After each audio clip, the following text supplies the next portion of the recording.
सम्मानीय अतिथिगणों, छात्राओं एवं प्राध्यापकगण का मैं गृह ज्ञान विभाग की ओर से हार्दिक स्वागत एवं अभिनंदन करती हूँ।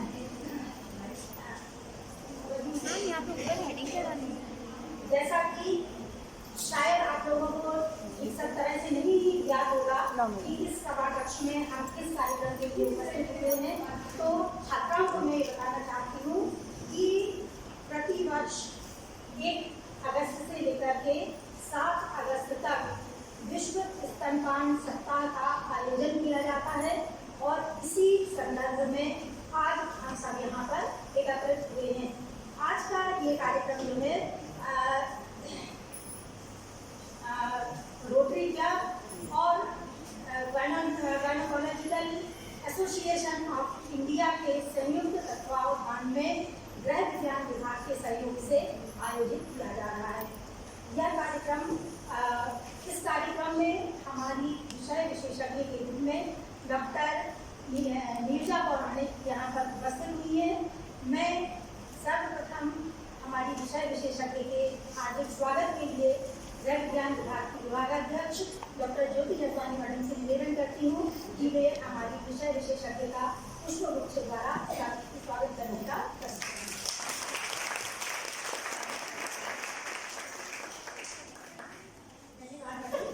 इसके पश्चात मैं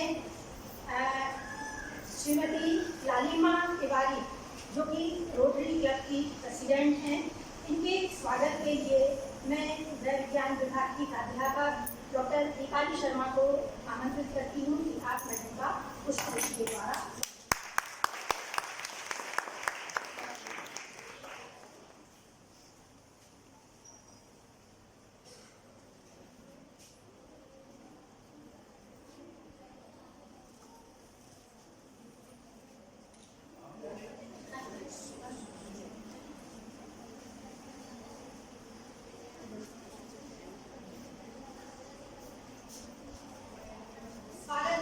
के अंतर्गत अब मैं श्री शरद तिवारी रोटेरियन के स्वागत के लिए गृह विज्ञान विभाग की प्राध्यापिका डॉक्टर अनीता जैन को आमंत्रित करती हूँ कि आप आकर श्रीमान तिवारी जी का पुष्पगुच्छ से स्वागत करें।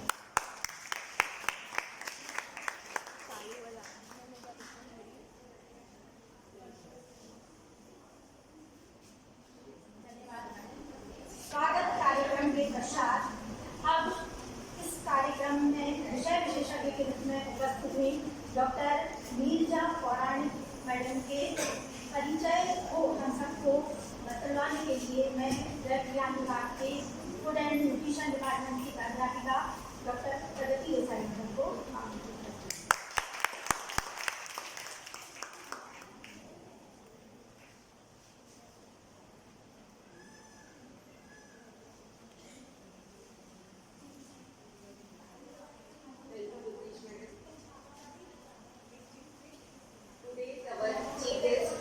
Neerja Puranik is a well-known personality in the field of gynecology.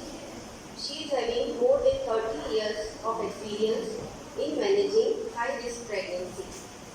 Dr. Puranik has got special training in microsurgery and laparoscopy. She has performed many live operations demonstrating non-decent vaginal hysterectomy in various cities of India. Apart from her professional expertise, she is also involved in many social activities. Like she has served as Secretary and President of Indore of Gynae Society. Dr. Puranik is City Coordinator and Life Member of Breastfeeding Promotion Network of India. She is the only international board certified lactation consultant in Central India. She has served as member of Executive Committee MP State Level Monitoring Cell for PCPNDT Act. As Chairperson of Rotary Rubella Vaccination Program under her leadership, more than 70,000 girls were vaccinated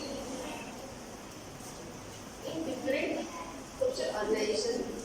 She regularly delivers seminars, lectures for promotion of breastfeeding, adolescent health, and other women-related programs.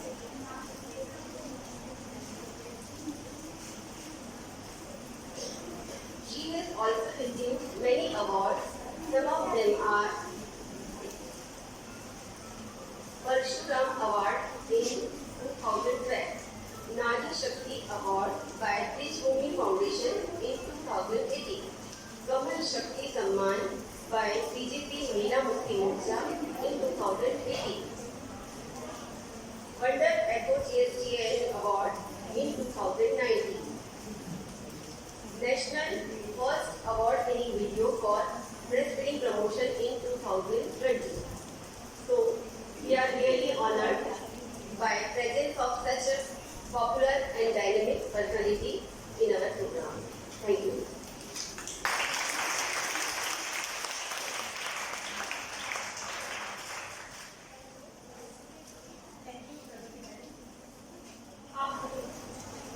मैं आपका ज़्यादा समय ना लेते हुए आज के कार्यक्रम के विषय में महत्वपूर्ण जानकारी प्रदान करने के लिए डॉक्टर नीजा पौराणिक मैडम को आमंत्रित करूं। उससे पहले ब्रेस्ट फीडिंग वीक के विषय में बहुत थोड़ी सी 2 लाइनों में आपको कुछ बताना चाहती हूँ। ये जो वर्ल्ड ब्रेस्ट फीडिंग वीक है, ये सबसे पहले 1992 से शुरू किया गया था।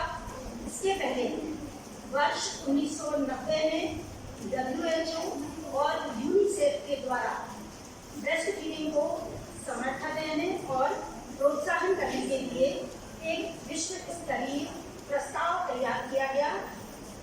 इसके अनुसार the world alliance for breast feeding action WABA की स्थापना 14 फरवरी 1991 में की गई थी और फिर उसके पश्चात सर्वसम्मति से वर्ष 1992 में पहला विश्व स्तनपान सप्ताह मनाना प्रारंभ किया गया था। इस कार्यक्रम के अंतर्गत शुरुआत में केवल 70 देशों ने वर्ल्ड ब्रेस्ट फीडिंग वीक का आयोजन किया और वर्तमान में इस संदर्भ में 170 देश प्रतिवर्ष वर्ल्ड ब्रेस्ट फीडिंग वीक का आयोजन कर रहे हैं। ब्रेस्ट फीडिंग एक, हम सभी ये जानते हैं कि एक स्वस्थ शिशु के विकास के लिए माँ के दूध का क्या महत्व होता है। शिशु मृत्यु दर को कम करने के लिए, बढ़ते हुए कुपोषण को रोकने के लिए मदर मिल्क की आवश्यकता बहुत अधिक महसूस की गई थी। इसीलिए जन जागरूकता लाने के लिए प्रति वर्ष 1 अगस्त से लेकर के 7 अगस्त तक वर्ल्ड ब्रेस्ट फीडिंग वीक का आयोजन किया जा रहा है। इस आगे इस विषय में विस्तृत और महत्वपूर्ण जानकारी देने के लिए मैं डॉक्टर नीजा पौराणिक मैडम को मंच पर आमंत्रित करती हूँ। मैडम कृपया आइए और अपने बहुमूल्य सुझाव एवं जानकारियों से हमारी छात्राओं को लाभान्वित करने का प्रयास करें।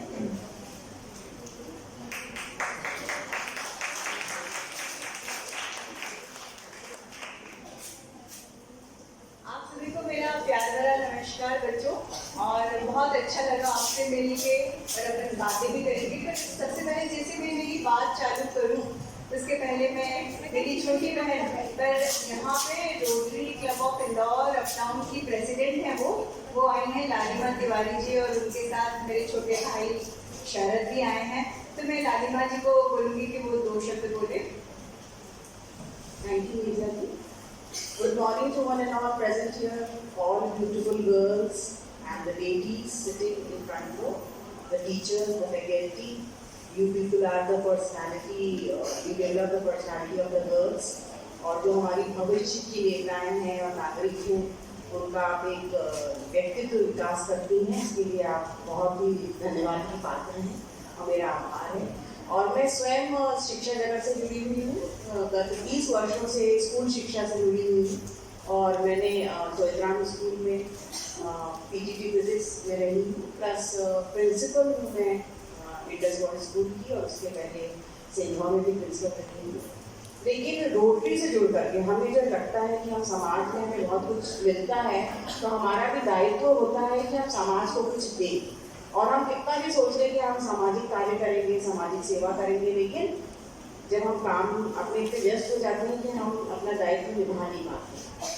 तो जब हम ये रोटरी एक इंटरनेशनल NGO है जो 200 देशों से ज़्यादा रोटरी के क्लब्स बने हुए हैं, इसमें 14 लाख मेंबर्स हैं ऑल ओवर द वर्ल्ड, और हमारे इंडिया में भी इसकी जो संख्या है बहुत ज़्यादा है।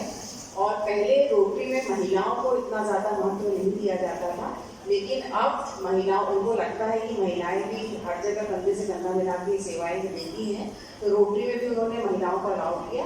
और मेरा जो rotary club of Indore uptown है वो 33 वर्ष पुराना है, और मैं इस क्लब की पहली महिला अध्यक्ष हूँ। अभी तक हमेशा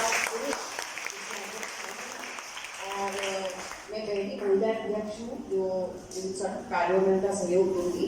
डॉक्टर नीजा पुराणिक भी हमारे क्लब की मेंबर हैं, रोटेरियन हैं। इनके हस्बैंड हैं डॉक्टर अपूर पुराणिक, उनका भी बहुत ज़्यादा नाम है और सब अंतर्राष्ट्रीय स्तर के डॉक्टर हैं ये, और वो भी रोटरी क्लब से जुड़े हुए हैं।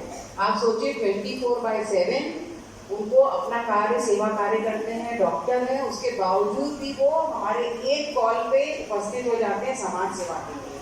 आज डॉक्टर अपूर पुराणिक हैं, डॉक्टर लीजा पुराणिक हैं, और इनसे मिलने के लिए भी हमें बहुत मुश्किलों से मिल पाते हैं, लेकिन हम एक कॉल करते हैं तो वो सामाजिक सेवा के लिए हमारे लिए उपस्थित रहते हैं। मैं आपको इसलिए जानकारी दे रही हूँ कि आप लोगों को भी इस तरह की संस्था से जुड़ना चाहिए, सामाजिक सेवा की संस्थाओं से जुड़ना चाहिए। और हमारा जो रोटरी क्लब है वो हेल्थ एंड डिजीज पे, मैटरनल एंड चाइल्ड हेल्थ पे, एनवायरनमेंट पे, पीस में, लिटरेसी में, हर क्षेत्र में बहुत कार्य करता है। गत वर्ष हम लोगों ने 6 गवर्नमेंट स्कूल गोद लिए हमारे क्लब ने, और उसमें 55 लाख का हम लोगों ने इंफ्रास्ट्रक्चर डेवलप किया, जहाँ हमें कंप्यूटर्स हैं, इंटरैक्टिव बोर्ड्स हैं, टीचर्स ट्रेनिंग है, वो सब कुछ किया है। तो हमारा मकसद केवल ये है कि जो अंडर प्रिविलेज है या जहाँ हम अपना सहयोग दे सकते हैं, हम अपना सहयोग दें। तो मेरा आप सबसे आह्वान है कि आप लोग भी कृपया इस तरह की संस्था से जुड़िए और समाज में अपना सामाजिक सेवा को प्रदान करें। धन्यवाद।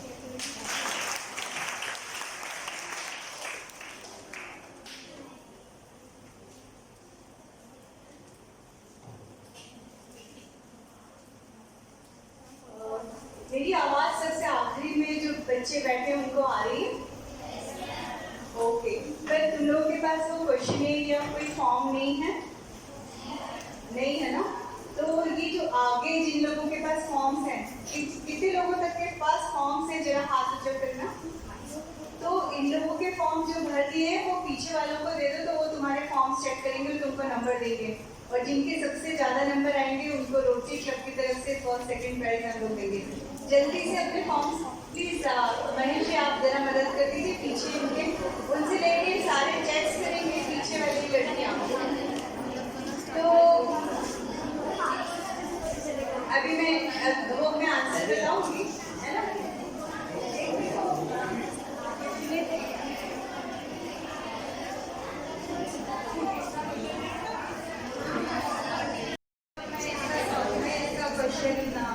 पेपर मैं सॉल्व करूंगी। तो मेरी प्यारी ज्योति जगवानी मैडम, जिनको कि मैं हमेशा हर साल तंग करती हूँ, मैं इनको किला मैदान के बजाय वहाँ ज़्यादा लोकेट करती थी। तो कल परसों जब मैं वहाँ गई तो मुझे वहाँ पे भी ज्योति की आवाज़ आ रही थी और ज्योति की याद आ रही थी। और Lalima as a Rotary president, Pragati madam, Deepali madam, Anita, Durgesh madam, Manju और कौन रह गए, योगिता शर्मा, तो और शरद भाई थोड़े दिनों में आपको मेरा लेक्चर रट जाएगा, है ना? इतने अच्छे हस्बैंड हैं वो, देखो लालिमा के साथ आके मेरे को जलन हो रही थी यार, मेरे लिए कोई फोटोग्राफर नहीं आता। तो बच्चों, जैसा कि हमें अभी दीदी ने बताया कि हम यहाँ पे विश्व स्तनपान सप्ताह के अंतर्गत एक ये लेक्चर मैं दे रही हूँ। सब लोग अपने मुंह पे उंगली लगा लो, तो कोई भी आवाज नहीं आनी चाहिए। सब लोग प्लीज चुपचाप रहिए। तुम लोगों को लगता हो कि अरे अभी अभी तो हम लोग इतने छोटे हैं, हमको ये सब्जेक्ट के ऊपर क्यों बता रहे हैं, है ना?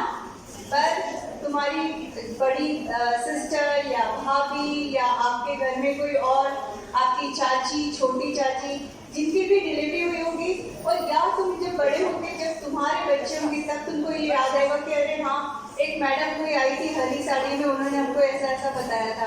ठीक है, तो ये तुम्हारे लिए जो नॉलेज कभी भी है ना, बेकार नहीं जाता।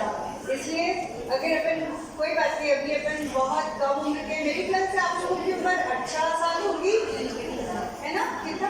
18 साल के। तो ये बेस्ट एज है किसी भी चीज को, नॉलेज को जानने के लिए। अब मैं यहाँ पे स्लाइड कैसे चेंज करूँगी? स्लाइड, अच्छा महेश, इसलिए महेश का नाम भी मैंने लिखा था और मैं बोलना भूल गई। तो महेश को भी धन्यवाद कि उसने आके यहाँ पे इतना फटाफट स्लाइड शो चालू किया। महेश प्लीज आ जाओ आप और स्लाइड्स बदल देना। नहीं, तेरे को फोटो वगैरह भी लेने बहुत सारे काम। महेश बदल देगा ना, कभी खराब भी हुआ तो यहाँ पे जो प्रश्नोत्तरी मैंने प्रश्नावली दी है, तो उसके मैं जवाब आपको देती जाऊंगी। और बहुत अच्छी बात है कि गर्ल्स डिग्री कॉलेज किला मैदान में इतना अरेंजमेंट किया, क्योंकि अभी तक जितनी भी जगह 2-3 जगह गई, मैं बिना उसके ही गई हूँ, तो ऑडियो विजुअल का थोड़ा इफेक्ट अलग ही होता है। तो सबसे पहले स्लाइड देख लीजिए। हाँ, सबसे पहला क्वेश्चन यही था कि हमें स्तनपान कब आरंभ करना चाहिए, और इसमें आधा घंटे लिखा है, जो कि गलत है। तो हमें तुरंत स्तनपान प्रारंभ करना चाहिए। जैसे ही बच्चा पैदा हो, बच्चा पैदा हुआ या तो सिजेरियन से हुआ है या नॉर्मल डिलीवरी से हुआ है, बट जैसे ही बच्चा पैदा हो, उसको माँ की छाती पे हमको लगाना है।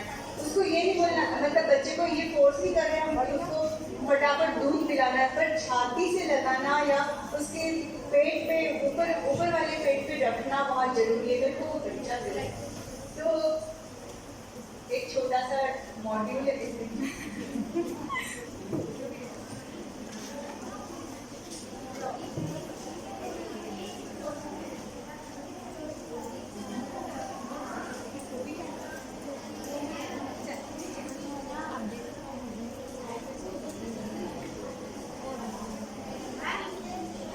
हेलो, फिर मुंह पे उंगली लगाइए प्लीज। तो जैसे ही बच्चा पैदा होता है, उसको हम लोग कैसे माँ की छाती पे ऐसे बस लिटा देते हैं। तो बच्चा नॉर्मल डिलीवरी पे है या सिजेरियन है, उससे कोई फर्क नहीं पड़ता। पर जैसे ही बच्चा माँ की छाती पे आता है, तो उसको ना माँ की धड़कन सुनाई देती है। ये मैं बता रही हूँ उसका आंसर कि हमें क्यों तुरंत स्तनपान कराना है। और ये आधे से 1 घंटे में WHO भी और यूनिसेफ भी यही प्रमोट करती है कि जो बच्चे का सगिंग रिफ्लेक्स है, उसका जो चूसने की शक्ति है, वो इतनी ज़्यादा होती है कि इस रिफ्लेक्स को हमको यूटिलाइज करना है। फिर इसके 1 घंटे बाद बच्चा सोने लगता है, और फिर उसके बाद 24 घंटे बाद ये रिफ्लेक्स आता है। तो इसमें बच्चे को नहलाना नहीं है, नानी दादी को नहीं देना है, बुआ को नहीं देना है, शहद नहीं चटाना है, और कुछ भी नहीं करना है। केवल नाल, कई लोग तो नाल भी नहीं काटते, बिना नाल काटे माँ के शरीर पे चिपका देते हैं। इससे क्या होता है, माँ के भी जो स्नायु होते हैं, रिफ्लेक्सेस होते हैं, वो स्टिमुलेट होते हैं, और दिमाग पे वो सारे जाते हैं उसके रिफ्लेक्सेस, और वहाँ से ऑक्सीटोसिन और प्रोलैक्टिन नाम का हार्मोन निकलता है। कभी किसी ने इन हार्मोन का नाम सुना है? ब्रेन से निकलते हैं ऑक्सीटोसिन और प्रोलैक्टिन नाम का हार्मोन, जो कि दूध को बाहर निकालता है, और दूध को बनाने की प्रक्रिया में जिन दोनों हार्मोन का बहुत बड़ा रोल है। इसको बंद कर देते हैं दरवाजे को, तो आवाज आते आ रही। इसकी टोपी भी नहीं देख। तो बच्चा ऐसे जैसे छाती पे लगेगा, तो क्या होगा कि माँ की बॉडी का टेम्परेचर भी बढ़ जाएगा, और बॉडी का टेम्परेचर बढ़ेगा तो बच्चे को ठंड नहीं लगेगी।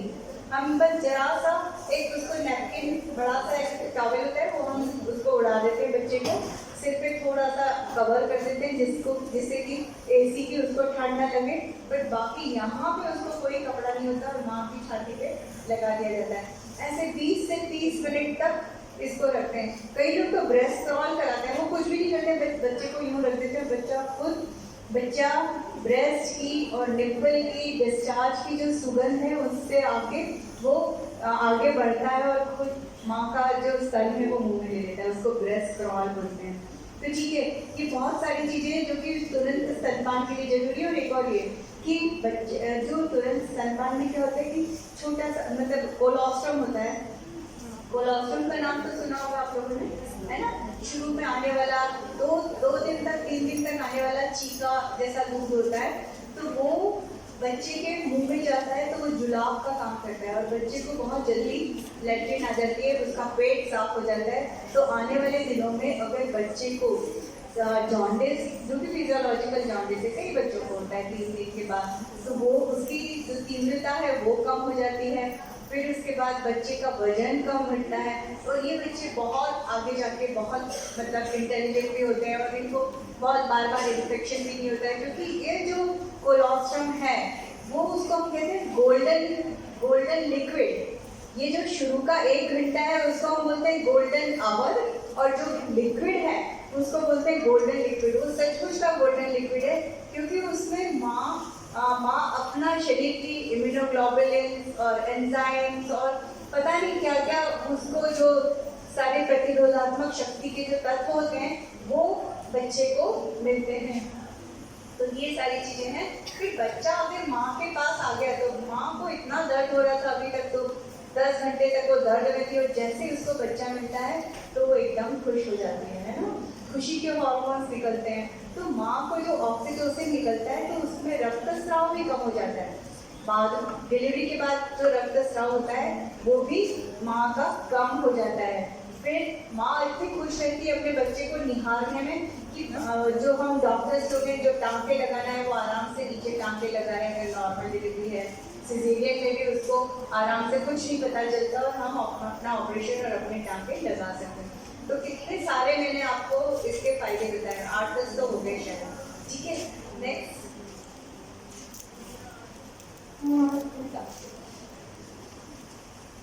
तो ये एक महिला है जो मेरे पास आई थी और जो पहले अपनी बच्चे को डिलीवर कराने के बाद उसका बच्चा अभी 5 साल का हो गया था, वो मेरे पास आई, नहीं मैडम आप मेरा फोटो भी खींच सकते हो, आप इसको स्लाइड में भी डाल सकते हो, उसकी मैंने कंसेंट भी लिए।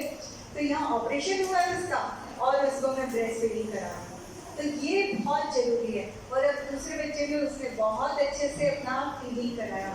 तो कई महिलाएं ऐसी हैं जो पहले बच्चे को नहीं पिला पाए, तो उनको निराश होने की जरूरत नहीं। अगर दूसरा बच्चा वो कर रही है तो दूसरे बच्चे में ये संभव है कि वो दूध पिला सके। नेक्स्ट,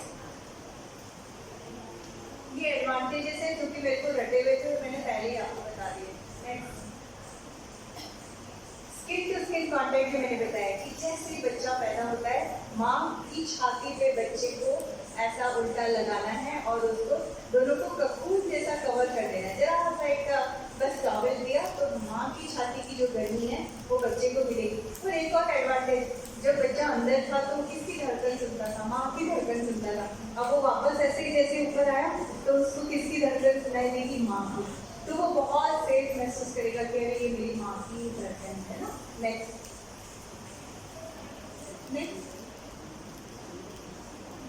ये जो आप बैकग्राउंड स्लाइड में चित्र देख रहे हैं ये मेरी बहन मतलब फ्रेंड है, पर बहन से भी ज़्यादा है।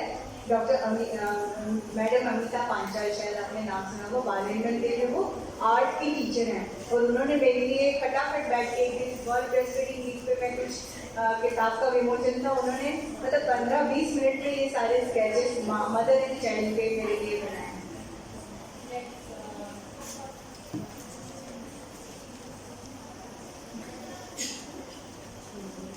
बच्चे को कितनी उम्र तक दूध पिलाते रहना चाहिए, इसकी सही बाद में आएगी।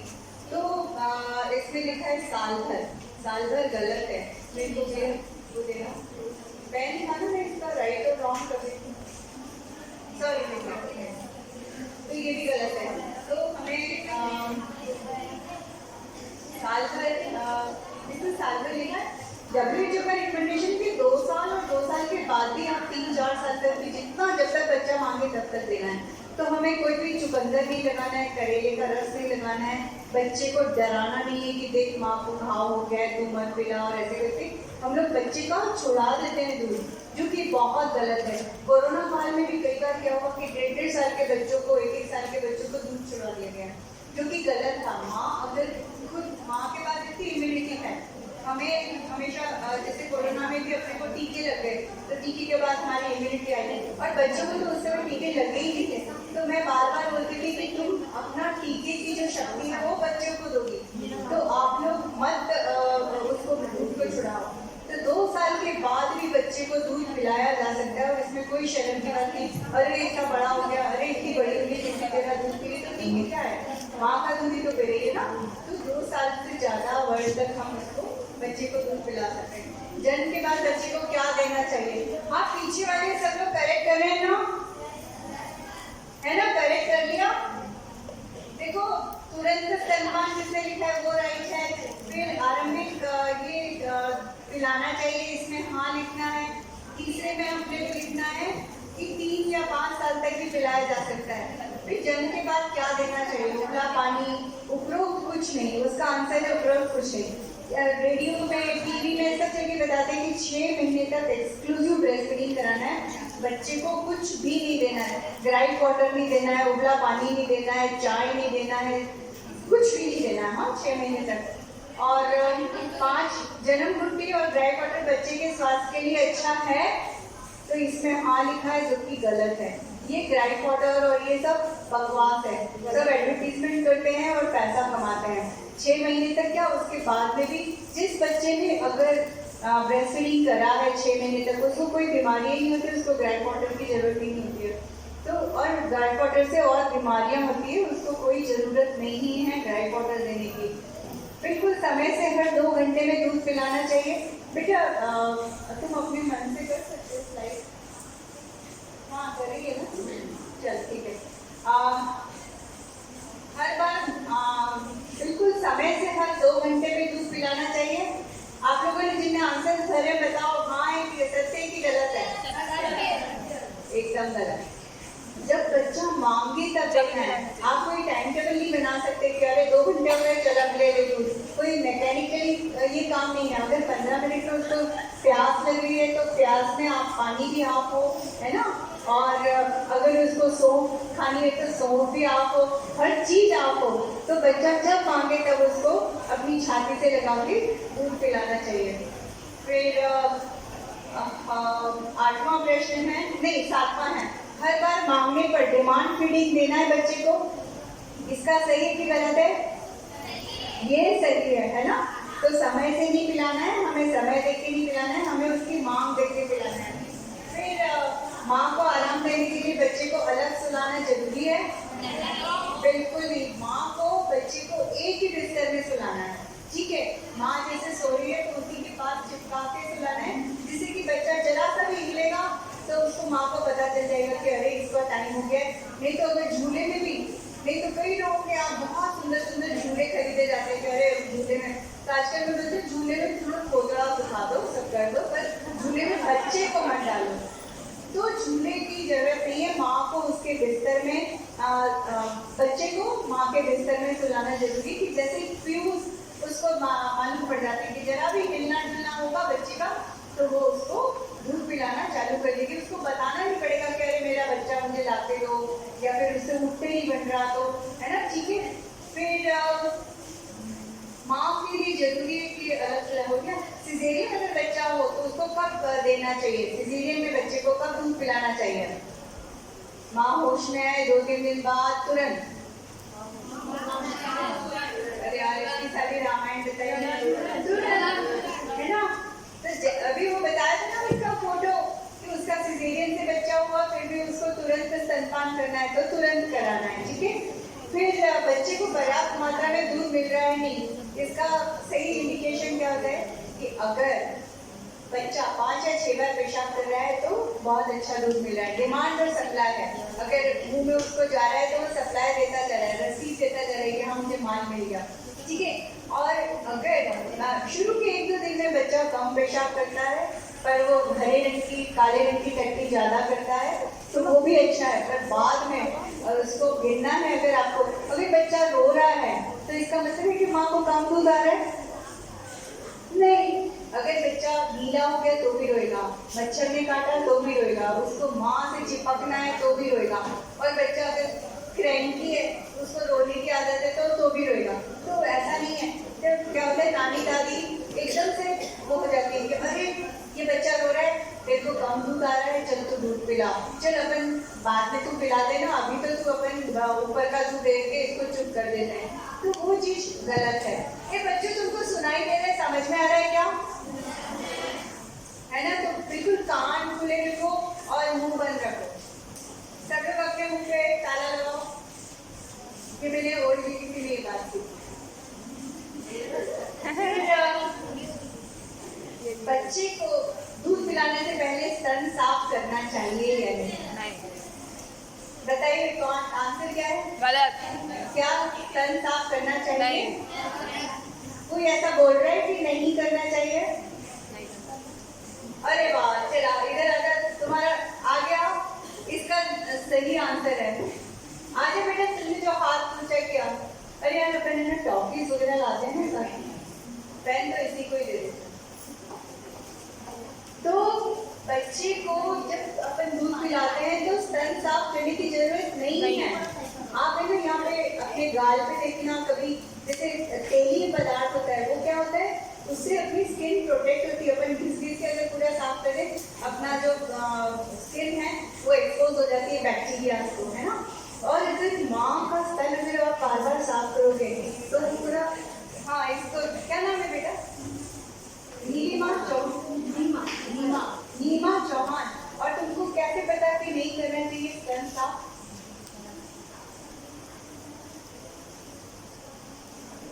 ठीक है, तो इसका आंसर अकेले पूरे हॉल में इसका आंसर सही है, और इसको इसके लिए तालियां तो बजाओ।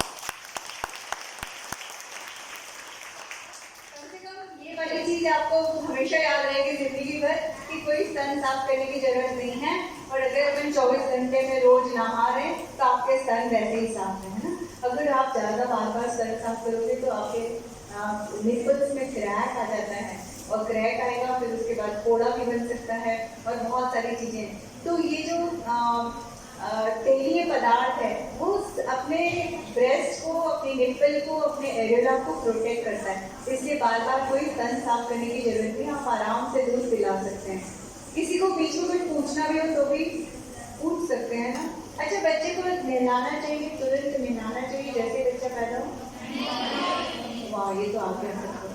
दूध पिलाना, आप बच्चे को रात में पानी पिलाना चाहिए? केवल माँ का दूध देना है, हाँ 6 महीने तक। बच्चे को दस्त लग रहे तो दूध पिलाना बंद कर देना चाहिए? बिल्कुल नहीं करना चाहिए। 2 साल का बच्चा है, उसको उसकी माँ ने दूध पिलाना बंद कर दिया, करेला लगा के, नींद लगा के और सब चुकंदर लगा के डरा दिया। और 2 साल के बच्चे क्या करते हैं, हमेशा आप उनको थाली में दोगे तो नहीं खाएंगे, नीचे गिराएंगे फिर वो खाएंगे नहीं। उनको बार बार इन्फेक्शन हो जाता है, उनके दांत तकलीफ देते हैं, उनको कभी उल्टी हो रही है, कभी दस्त हो रहा है। तो ऐसे में अगर माँ अपना दूध पिलाती रहेगी तो उसको इम्यूनिटी भी मिलती है, और उसको ये संतोष मिलता है कि अरे वाह, माँ के पास मेरे लिए टाइम है, और चिपक के वो सो जाता है। एक बार तो मैंने ऐसा देखा हमारे घर में कि उसको बहुत ज़्यादा डायरिया हो रहा था, डिहाइड्रेशन हो गया, उसको ड्रिप लगानी पड़ी। ड्रिप के लिए इसकी ताकत थी, कैसे निकाल के उसने ड्रिप बाहर कर दी बच्चे ने। पर अगर उस समय माँ उसको दूध पिला दे तो वो दवाई का भी काम करती है, ठीक है ना। और ऐसा लग रहा है कि सबको समझ में आ रहा है ना। निप्पल क्रैक हो जाए तो उसको, और घाव हो जाए, निप्पल स्तन सूख जाए तो और कड़क हो जाए तो उससे दूध पिलाना बंद करना चाहिए? नहीं। अरे क्यों? बंद करना चाहिए? नहीं करना चाहिए। बंद करना चाहिए दूध पिलाना? नहीं। दूध पिलाना बंद नहीं करना है हमको, ठीक है। अगर निप्पल सूख भी जाते हैं तो अगर हम बार बार उसमें से दूध निकाल देंगे ना तो वो जो निप्पल की सूजन है वो सब खत्म हो जाएगी। तो ऐसे पूरा ब्रेस्ट एक्टिव हो जाएगा और उसमें हीलिंग पावर ज़्यादा आ जाएगा। फिर क्या लेटकर बच्चे को दूध पिलाया जा सकता है? हाँ। हाँ कितने लोग बोल रहे हैं? और नाम कितने लोग बोल रहे हैं?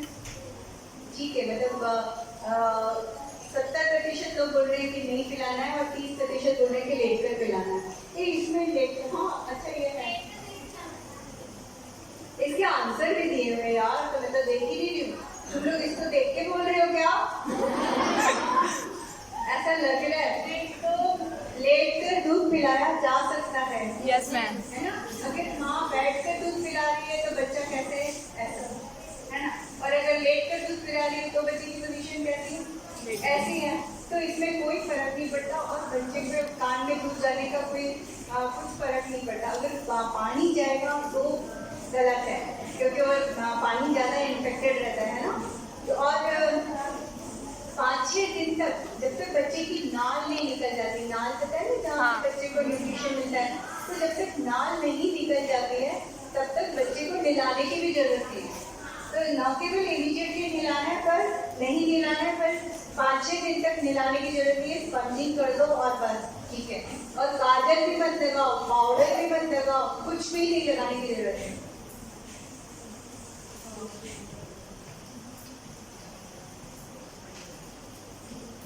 एक्सक्लूसिव ब्रेस्ट फीडिंग कब तक कराना चाहिए, मतलब 6 महीने तक, है ना। ये तो सब रेडियो वाले, टीवी वाले सब रटा देंगे। 6 महीने तक आपको ऊपर का कुछ भी नहीं देना है। दूध की मात्रा कैसे बढ़ाई जा सकती है, बार बार पिलाकर, माँ को खुश रखते दवाइयों से, बार बार पिलाकर। क्योंकि हमने बताया ना कि जैसे बच्चा चूसता है तो ब्रेन में वो रिफ्लेक्सेस आते हैं, ब्रेन में मैसेज आता है कि बच्चे को दूध चाहिए, और फिर बच्चा दूध बनना चालू होता है। तो जितनी बार माँ पिलाएगी उतनी बार ज़्यादा दूध आएगा। इसीलिए ट्विंस में बोलते हैं, ट्विंस में भी कभी दूध कम नहीं पड़ता है, क्योंकि 2 बार स्टिमुलेशन मिल रहा है तो उतना भी दूध माँ प्रोड्यूस करती है। बच्चे को अन्नप्राशन कितने महीने में कराना चाहिए? हाँ, सब लोग साल भर कौन बोला? साल भर वाले गलत है। 6 महीने में मैंने कहा ना कि 6 महीने बाद, 6 महीने तक एक्सक्लूसिव ब्रेस्ट फीडिंग कराना है। उसके बाद आपको फिर, है ना, 1 साल से 2 साल तक बच्चे को नमक शक्कर नहीं देना है। हम लोग अन्नप्राशन कैसे कराते हैं, बड़ी बड़ी बिल्कुल जैसे होठ चिपक जाए उसकी खीर से। तो बच्चे को अन्नप्राशन कराना है।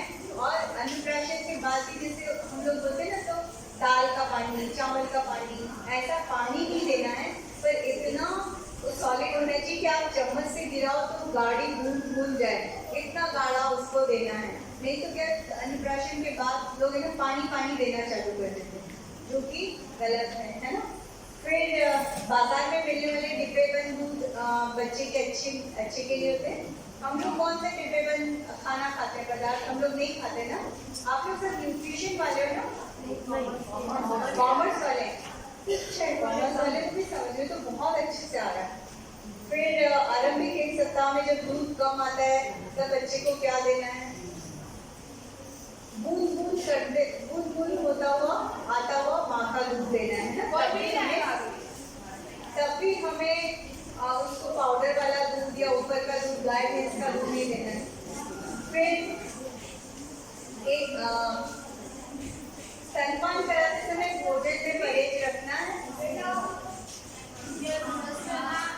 है ना। कितने लोग हाँ बोल रहे हैं? भोजन में कोई परहेज नहीं रखना है, सारा भोजन। मतलब माँ, अगर हम लोग क्या करते हैं, केवल रोटी, मूंग की दाल और पता नहीं गिलकी और यही सब देते हैं, जबकि पूरा खाना देना है। उसको टमाटर भी देना है, उसको नींबू की खटाई भी देना है, संतरे भी देना है, सारी चीजें उसको देना है, ठीक है। तो बच्चे माँ को, और हम लोग ऊपर से क्या करते हैं, खाना पीना कम देते हैं, पानी कम पीने को बोलते हैं, पेट फूल जाएगा। फिर पंखा भी नहीं चलाते, एसी, और वो तो बहुत दूर की बात है। फिर सिर पे पट्टा भी बांध देते हैं, कान में रुई भी डाल देते हैं और पेट पे भी पट्टा। ये हालत होती है माँ की। और अंधेरे कमरे में उसको खूब हवादार रोशनी वाले कमरे में की जरूरत है। कम से कम सामान हो, रोज झाड़ू पोछा अच्छा लगे, साफ सफाई हो, और उसको पूरा भोजन मिले, और उसको खुश रखना बहुत जरूरी है। दूध पिलाते समय तो और ज़्यादा पानी पीना है, ठीक है। फिर फीडिंग ब्रा और फीडिंग गाउन अच्छे हैं स्वास्थ्य के लिए, मतलब बच्चे को दूध पिलाने के लिए अच्छे होते हैं। फीडिंग ब्रा और फीडिंग गाउन नहीं। कैसे बोला? चलो गुड। तो ये सही आंसर है, क्योंकि बच्चे को पूरी स्किन चाहिए, है ना माँ की। ऐसा नहीं कि जरा सी खिड़की में से निप्पल निकाला और तो उससे क्या निप्पल में क्रैक हो जाते हैं, एक्सेस बनता है। तो ऐसा पेट्रोल पंप पे जैसे नोजल डाला और आ जाता है पेट्रोल, ऐसा नहीं है ना। ये तो पूरा लंबा प्रोसेस है। तो पूरा माँ को बच्चे का स्किन चाहिए और बच्चे को माँ का, ठीक है। स्लाइड बदल रही है। नेक्स्ट, चूसनी और पेसिफायर अपने यहाँ तो इतने नहीं मिलते, पर बाहर जब भी मैं जैसे कनाडा में हर दूसरे तीसरे बच्चे को चूसनी है, जो कि बहुत गंदी होती है, दांतों की सुरक्षा के लिए भी अच्छी नहीं होती और अदरवाइज भी चूसनी नहीं देना चाहिए। दोनों बच्चे को दोनों को एक साथ दूध पिलाना चाहिए। हाँ, पिलाना चाहिए, क्योंकि ना माँ को खुद को भी थोड़ा आराम मिलता है। एक बच्चा रो रहा है तो दूसरा बच्चा फिर फिर दूध मांग रहा है, फिर एक ने पॉटी कर दी, है ना। तो ऐसे में माँ अगर दोनों बच्चों को एक साथ दूध पिलाएगी तो उसको खुद के लिए आराम मिलेगा। पहले बच्चे को स्तनपान अगर नहीं कराया तो दूसरे को करा सकते हैं कि नहीं? करा सकते हैं। जोर से बोलो ना। हाँ, ये तो पहले करा सकते हैं। फिर बाजार में मिलने वाले बेबी कैरियर कैसे होते हैं, उपयोग में लाए जा सकते हैं। हाँ। बहुत अच्छे होते हैं। आप उसको बच्चे को बस बांधो, जैसे आदिवासी महिलाएं कैसे बांध के घूम लेती है ना, वैसे हम लोग कैरियर में और उसमें आजकल तो मॉडर्न तरीके के मिलते हैं। आप पूरी दुनिया घूम सकते हो अपने बच्चे को लेके। आपको कुछ भी ले जाने की जरूरत नहीं कि थर्मस है, कि पाउडर है, कि बॉटल है, कि निप्पल है। फिर उसके बाद कितने सारे झंझट करने पड़ते हैं अगर बॉटल से बच्चा पी रहा है तो। और बिंदास आप एयरपोर्ट पे भी पिला सकते हो और आप सब जगह पिला सकते हो। और आगे अच्छा, हाँ, फिर अगर बच्चा बार बार दूध मांग रहा है, 15 दिन का बच्चा हो गया, बहुत बार दूध मांग रहा है, रात भर जग रहा है और माँ को सोने नहीं दे रहा है, तो ऐसे में ऊपर का दूध देना है? नहीं देना, क्योंकि बच्चे का ये ग्रोथ स्पर्ट है। 2-3 दिन तक, हर 15-20 दिन में, महीने भर में ग्रोथ स्पर्ट आते हैं। तो बच्चा ऐसे नहीं बढ़ता, ऐसे ऐसे बढ़ता है। तो ग्रोथ स्पर्ट में बच्चे माँ को बस क्या करना है कि ज़्यादा बार दूध पिलाना है। ऐसे में हमारी नानी दादी बोलती है, तेरे को दूध कम आ रहा है, तू 15 दिन पिला लिया, बहुत है, चल अब तू ऊपर का भी दे देते हैं। तू बाद में एक बार ऊपर का दूध दिया तो बच्चे इतने स्मार्ट हो गए कि उनको लगता है कि हाँ, ये इसका स्वाद अलग है, ये बहुत अच्छा है, आसानी से मिल रहा है। फिर वो तंग करने लगते हैं और ऐसे में बच्चे को निप्पल कंफ्यूजन हो जाता है और बाद में जाके बहुत तरह तरह की बीमारियाँ। अब मोटापा बहुत बढ़ रहा है अपने देश में, है ना। तो ये सब ये जो अनहेल्दी फूड है उसके कारण और माँ के द्वारा ऊपर के दूध दिए जाने के कारण। गाय भैंस का दूध देंगे, डब्बे का दूध देंगे तो दिमाग कैसा हो जाएगा, बिल्कुल डब्बे जैसा। नेक्स्ट, मेरे ख्याल से मैंने काफी बोल दिया। अच्छा, इसमें ना माँ के दूध की तुलना की हुई है, किससे की है? काऊ मिल्क से की है, तो जो कि गलत है। इसको तुलना तो हो ही नहीं सकती। ठीक है, गाय हमारी माता है, पर ऐसे में आप देखो कि उसमें कितना सारा जो सोडियम है, पोटेशियम है, सबकी मात्रा बहुत ज़्यादा है गाय के दूध में, जो कि बच्चे की किडनी को नुकसान पहुंचा सकते हैं ना, और इन्फेक्शन भी होगा। अपना तो दूध सीधा उसको मिल रहा है, उसके बीच में कुछ भी नहीं है ना। न तो तपेली में उबालना है, न ठंडा करना है, न उसको छानना है, न निप्पल को हाथ लगाना है। तो सही समय पे, सही टेम्परेचर पे, सही वक्त पे अपना दूध अपन बच्चे को पिला सकते हैं। तो गाय के दूध की कल्पना तो करना ही अलग है, न साची का दूध पिलाना है। आजकल कई डॉक्टर्स ही ऐसे हैं, अरे नहीं गुजारा, नहीं मेहनत करते और 2 दिन 3 दिन ऊपर का दूध, साची का दूध पिला देते हैं, जो कि गलत है। अगर आप लोगों का अवेयरनेस रहेगी तो आप अपने नर्स को, अपने डॉक्टर को बता सकते हो कि नहीं, हमें तो अपना ही दूध पिलाना है और 2-3 दिन तक हमें कम दूध आएगा, हमें पता है, ठीक है। तो और अगर गाय और भैंस का दूध क्या होता है, बहुत ज़्यादा प्रोटीन होता है, उसमें केसिन की मात्रा ज़्यादा होती है। तो गाय और भैंस के बच्चे क्या पैदा होते ही दौड़ने लगते हैं, और हमारे बच्चे क्या केवल जरा सी करवट बदलते 1-8 महीने में। तो हमारे बच्चों का ब्रेन का डेवलपमेंट बहुत जरूरी है, जो कि लैक्टोज रिच माँ का दूध होता है और केसिन वाला दूध है वो बछड़े के लिए होता है ना। अगर आप वैसा दूध पिलाओगे तो आपका बहुत सूमो बच्चा हो जाएगा, ऐसे मोटा तगड़ा हो जाएगा, पर दिमाग से नहीं रहेगा, है ना। नेक्स्ट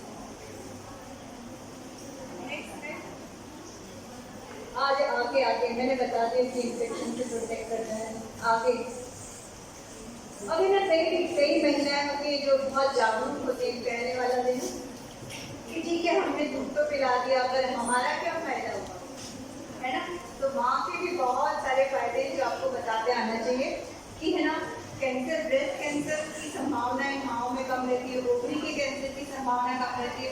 तो उसको जिम जाने की जरूरत नहीं है। बच्चा छोटा सा एक जिम है जो कि आप पिलाओगे और आप जैसे जैसे पिलाते जाओगे दूध वैसे वैसे आपका वजन घटता जाएगा, आप शेप में आ जाओगे। अगर आप ऊपर का दूध पिला रहे हो तो आपका वजन इतना तेजी से नहीं घटेगा। तो आज किसी भी माँ को बोलेंगे अरे तेरा वेट कम हो जाएगा तो वो राजी हो जाती है। तो ये माँ का एक बहुत बड़ा फायदा है। माँ को रक्तस्राव कम होता है और इन 6 महीनों में अगर माँ को माँ दूध पिला रही है एक्सक्लूसिव, तो यहाँ कॉन्ट्रासेप्शन का भी काम करता है। गर्भ निरोधक प्रोटीन प्रोलैक्टिन जो हार्मोन है उसके कारण अंडा नहीं निकलता। गर्भ निरोधक जैसा भी हम इस समय का उपयोग कर सकते हैं। माँ को बहुत कॉन्फिडेंस आ जाता है, उसको लगता है कि अरे माँ मेरे दूध पे इतना मेरा बच्चा पल रहा है। और बॉन्डिंग तो होती है। बच्चे क्या हो गया, कोई दिक्कत है, किसी को कोई प्रॉब्लम है, टाइम हो गया क्या? एक बार मैं बोलना चालू करती तो मैं बंद नहीं करती। ठीक है, मेरा टाइम हो गया। हाँ, कितना समय बाकी है? टाइम हो गया। फिर करते क्लास खत्म कर रहे थे, है ना? ठीक है, नेक्स्ट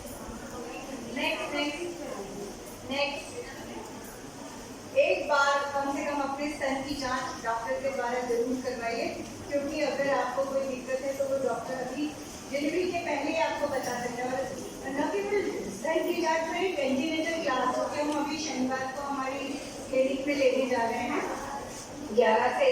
तो उसमें हम बताते हैं कि क्या क्या तकलीफें होंगी, क्या क्या तुमको कठिनाइयाँ आएंगी और तुमको क्या करना है और क्या नहीं करना है। केवल एक जांच कराना ही जरूरी नहीं होता, पर माँ को पहले से प्रिपरेशन बहुत जरूरी होती है कि हमें क्या करना है। नेक्स्ट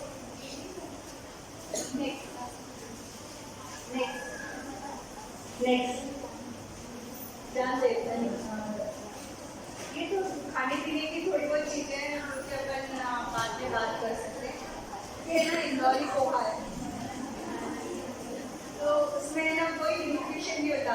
तो इंदौरी पोहा के बजाय दूसरा पोहा मैं बताती हूँ, मैं खिला दूँ और दूसरा लूँ। इसमें हम लोग को इसका न्यूट्रिशन बढ़ाने के लिए इसमें सेव नहीं डालना है, वो जो पूरे चने होते हैं ना वो डाल सकते हैं, क्रिस्पीनेस के लिए बादाम डाल सकते हैं, अनार डाल सकते हैं, स्प्राउट्स डाल सकते हैं, ऐसी बहुत सारी चीज़ें हैं। तो और हम बंद कर देते हैं। चलिए जिसको घर जाना है वो जा सकते हैं।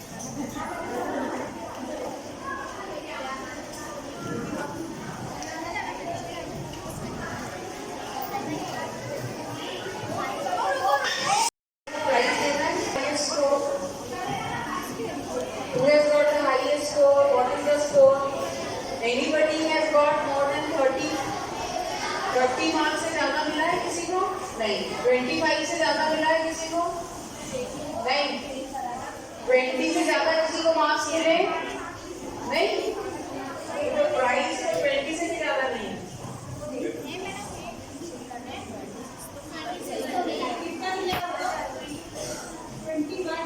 बोलो 26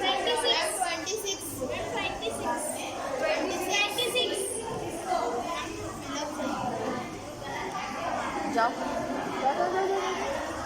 तुम्हारे कितने हैं?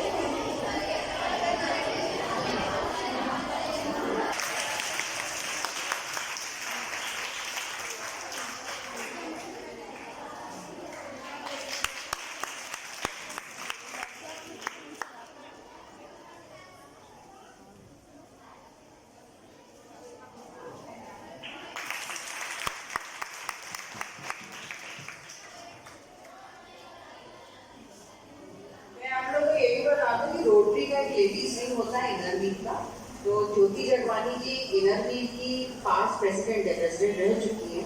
मैं स्वयं भी प्रेसिडेंट रह चुकी हूँ और हम लोगों ने इनर व्हील में बहुत कार्य किया है सामाजिक सेवा का, और इसीलिए वो जुड़ी हुई है। और मैंने उनसे हद से फोन करके बोला कि ज्योति भाभी मुझे कार्यक्रम करना है अवेयरनेस का, और उन्होंने तुरंत हाँ कहा और हमारा ये कार्यक्रम हुआ।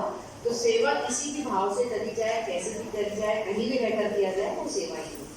तो thank you so much Jyoti ji, and thank you Lisa ji, आप तो हमेशा तैयार रहती हैं। जी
नेजा पुराणी मैडम की आभारी हूँ, जो उन्होंने खुद आगे बढ़कर हमारे यहाँ प्रोग्राम करने का सोचा, हमारे बच्चों को कुछ ज्ञान देने का बीड़ा उन्होंने उठाया। मैं ये चाहती हूँ कि आप लोग उनके ज्ञान का फायदा उठाएं और उसे आगे बढ़ाएं।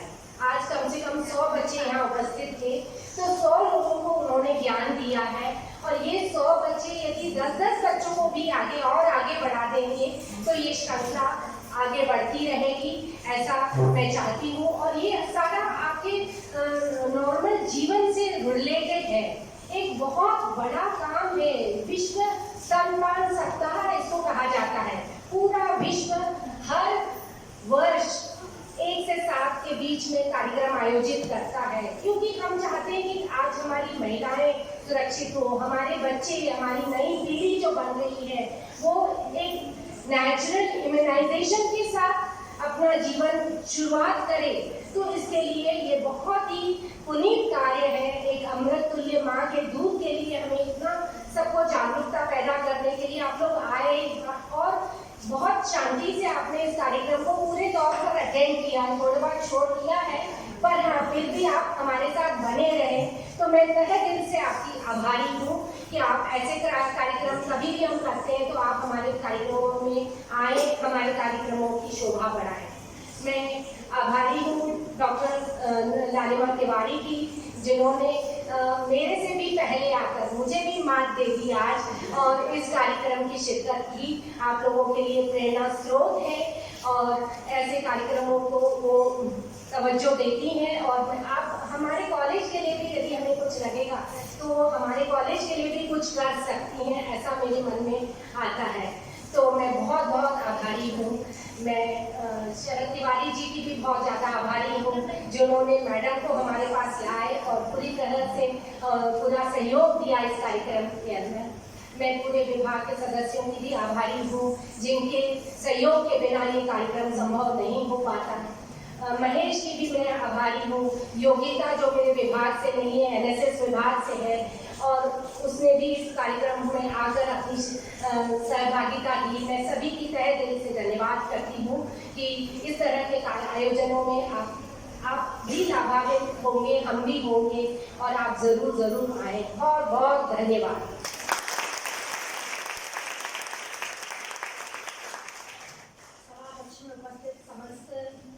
स्टाफ मेंबर्स और छात्राएं अपने स्थान पर सावधान की मुद्रा में खड़े होकर जनगण मन का गायन करें।